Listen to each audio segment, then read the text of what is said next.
Hello and good evening. I am Rekha Gupta from Maheshwari Girls PG College. आज हम पढ़ेंगे air pollution. Air pollution जो air में हम पोल्यूशन फैला रहे हैं, इसका मतलब इसकी डेफिनेशन है when balance of gases is not proper and other waste particles come in air that cause air pollution। इसका मतलब है जब वातावरण में, हवा में जो गैसेस का बैलेंस है, जैसे ऑक्सीजन, नाइट्रोजन, कार्बन डाइऑक्साइड, इनका अपना बैलेंस जो है वो गड़बड़ा जाता है। जैसे 78% नाइट्रोजन होनी चाहिए, 0.03% कार्बन डाइऑक्साइड होनी चाहिए।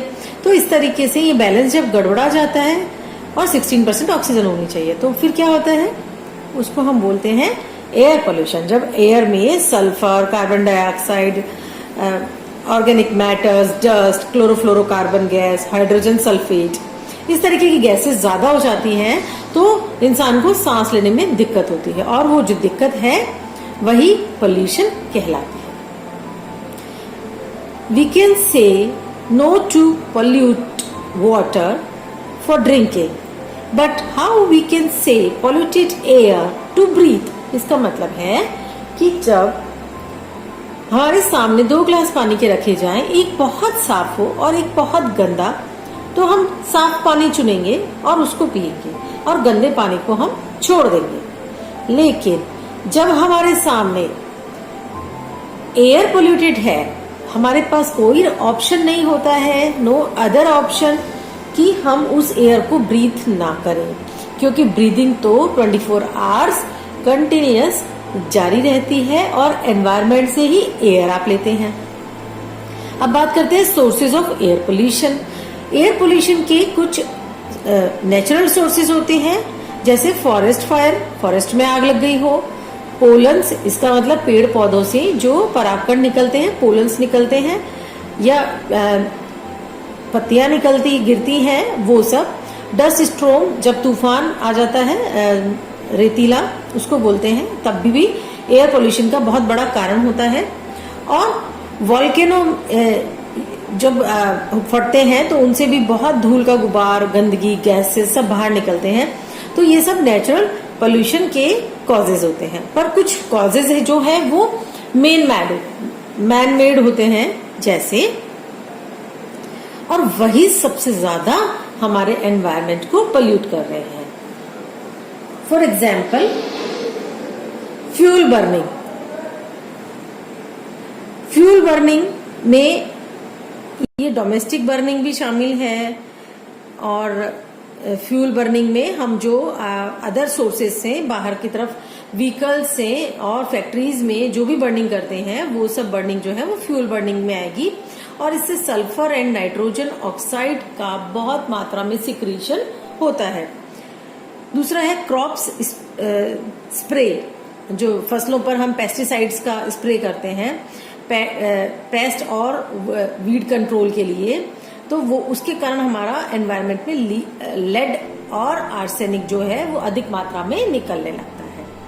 इसी तरीके से न्यूक्लियर टेस्टिंग हम करते हैं, उससे बॉम्ब एक्सप्लोजन होता है और बहुत ज्यादा मात्रा में रेडियो एक्टिव फॉल आउट होता है, रेडियो एक्टिव पदार्थ एनवायरनमेंट में मिल जाते हैं।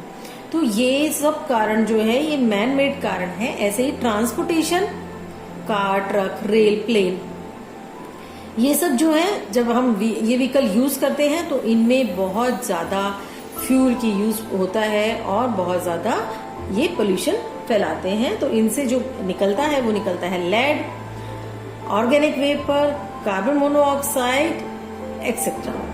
ऐसे ही वेस्ट रिकवरी, जब हम वेस्ट पदार्थ को एनवायरनमेंट में छोड़ देते हैं, स्क्रैप मेटल यार्ड में डाल देते हैं, तो वो सारा स्क्रैप जो है उससे स्मोक पैदा होता है, ऑर्गेनिक वेपर निकलते हैं और मेटल फ्यूम निकलती है, उसको जला देते हैं। तो जैसे हम सारा प्लास्टिक जो इकट्ठा होता है उसमें आग लगा दें और हम सोचे हमारा एनवायरनमेंट क्लीन कर दिया, हमारा एरिया क्लीन कर दिया, बट ऐसा नहीं है। हम क्या करते हैं, हम जो एनवायरनमेंट है उसमें हार्मफुल गैसेस छोड़ रहे होते हैं। ऐसे ही केमिकल प्लांट इंडस्ट्रीज जो होती हैं, जहां पर केमिकल्स बनते हैं, वहां पर भी बहुत सारा केमिकल वेस्ट निकलता है, जैसे petroleum refineries, fertiliser factories, cement factory, paper mills, clay product, glass manufacturing, refrigeration etcetera बनाने के लिए हमारे बहुत सारा केमिकल निकलता है। और इनसे गैसेस जो निकलती हैं वो है hydrogen sulphur sulphate, sulphur oxide, organic vapour and dust, CFC, chlorofluorocarbon gas mainly निकलती है। ये तो हो गए हमारे नेचुरल पॉल्यूशन और मैनमेड पॉल्यूशन। करेंगे वेरियस एयर पॉल्यूशंस की। तो वेरियस एयर पॉल्यूशंस में हम बात कर रहे हैं कार्बन डाइऑक्साइड। कौन कौन से पॉल्यूशन हमारे एनवायरनमेंट को खराब करते हैं? तो उनमें मेनली है कार्बन डाइऑक्साइड, सेकंड है कार्बन मोनोऑक्साइड। कार्बन डाइऑक्साइड के कारण ग्रीन हाउस इफेक्ट होता है, जिसके कारण ग्लोबल वार्मिंग से हमारे एनवायरनमेंट में बहुत ज्यादा इफेक्ट होता है। उसका टेम्परेचर इंक्रीज हो रहा है। हमारे एनवायरनमेंट का हर 100 साल में 0.1% टेम्परेचर इंक्रीज हो रहा है। दूसरा है कार्बन मोनोऑक्साइड, तीसरा है सल्फर डाइऑक्साइड, फ्लोराइड्स, स्मोक।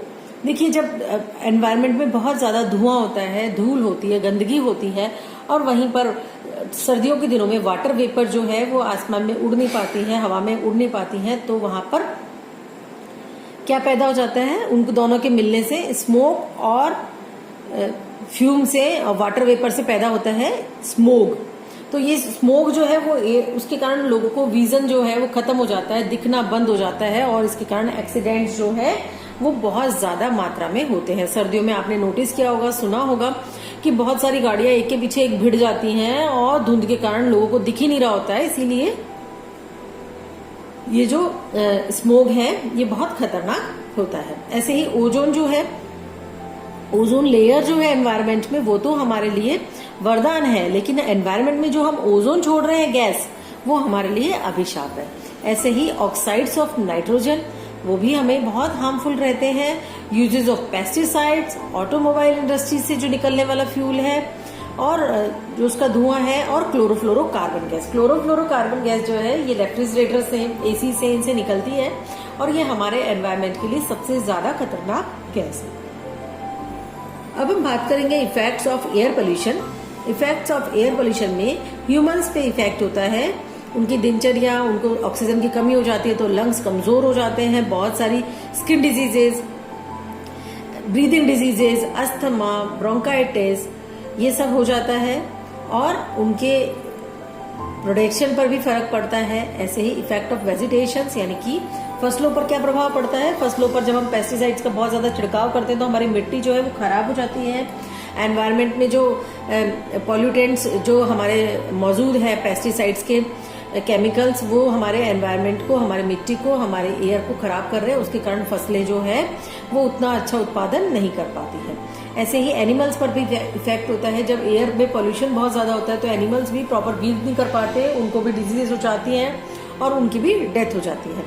और क्लाइमेट पर तो बहुत बड़ा इफेक्ट होता है। जब एयर पोल्यूशन होता है तो क्या होता है, फिर जो रेन होती है वो होती है हमारी एसिड रेन हो जाती है, क्योंकि एनवायरनमेंट में बहुत सारे केमिकल अवेलेबल होते हैं। इसी तरीके से एनवायरनमेंट की एसिड रेन के कारण बहुत सारी बिल्डिंग्स जो है वो खराब हो जाती हैं। जैसे हम बात करें ताजमहल की, तो ताजमहल का रंग थोड़ा काला पड़ गया है, क्योंकि जो मथुरा की ऑयल रिफाइनरी है वहां की जो गैसेस हैं वो निकल रही है, और उसके कारण वहां का ताजमहल जो है हमारा आगरा का, वो उस पर जब रेन होती है तो रेन में एसिड भी मिक्स होता है, और उसके कारण ही वहां का संगमरमर जो है वो उसका कलर खराब होता जा रहा है। अब ये तो हुई कि पोल्यूशन क्या है और वो हमें कैसे इफेक्ट करता है। अब हम बात करते हैं कंट्रोल ऑफ एयर पोल्यूशन। जब एयर पोल्यूशन है उसको हम कैसे कंट्रोल कर सकते हैं, तो उसके कंट्रोल के लिए हमें क्या करना चाहिए? Bye separating of pollutant gases. Pollutant gases को हमें सेपरेट कर देना चाहिए। By controlling the pollutant in industries. Industries में पॉल्यूटेंट को कम मात्रा में यूज लिया जाना चाहिए और उनको कंट्रोल किया जाना चाहिए। उनकी जगह अदर ऑप्शंस पर विचार किया जाना चाहिए। ऐसे ही ऐश जो हमारी सीमेंट जब बनती है, जब बिजली बनती है, तो हजारों टन कोयला काम आता है, और वो हजारों टन कोयला हर दिन राख में बदल जाता है, ऐश में बदल जाता है। वो ऐश जो है वो हवा के साथ जब तेज आंधी तूफान आता है, हवा आती है तो उसके साथ फ्लोट करती है और पॉल्यूशन फैलाती है। तो हमें ऐश का प्रॉपर यूटिलाइजेशन किया जाना चाहिए, प्रॉपर उसको निस्तारण किया जाना चाहिए उसको, या फिर हमें बिजली की निर्भरता जो है वो कोयले से हटाकर किसी और चीज पर कर देनी चाहिए। कि जब ऑर्गेनिक और इनऑर्गेनिक गैसों को हम सेपरेट कर देंगे तो जो हमारे सॉलिड पार्टिकल्स हैं वो अलग हो जाएंगे और एयर में पोल्यूशन कम मात्रा में फैलेगा। Complete electrification of railway tracks, railway tracks को कम्प्लीटली कोयले से हटाकर इलेक्ट्रिक कर दिया जाना चाहिए ताकि पोल्यूशन में कमी की जा सके। अब हम बात कर रहे हैं डिजीजेज, कौन कौन सी डिजीजेज हैं जो एयर पोल्यूशन से हो जाती हैं।